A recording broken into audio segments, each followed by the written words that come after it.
ឲ្យបានជួបថ្លៃរាល់ពេលយប់ថ្ងៃស្រមៃភក្ត្រាសូមប្រ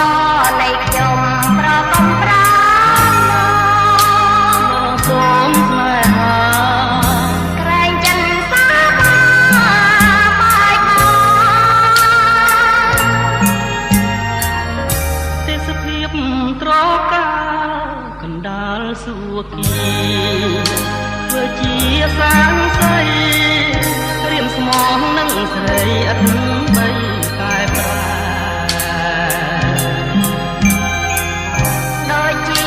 បំណងដែលអូនបងរូបមករួមស្នេហ៍អូនព្រួយខ្លាចតែមិនខ្វល់រឿងអ្វីហេតុអ្វីឲ្យស្រីសង្ការសូមពងអរ៉ាប្រាប់ថាដួងចិត្តបរិសុទ្ធឥតខ្យល់រូបអូនមិនឡងគ្រួសារក្រជាងប្រុសគិតនៅអ្វីថាណាំងទៀតខ្ពស់ស្រីចារោគ្រូខាងស្នេហាមួងមុត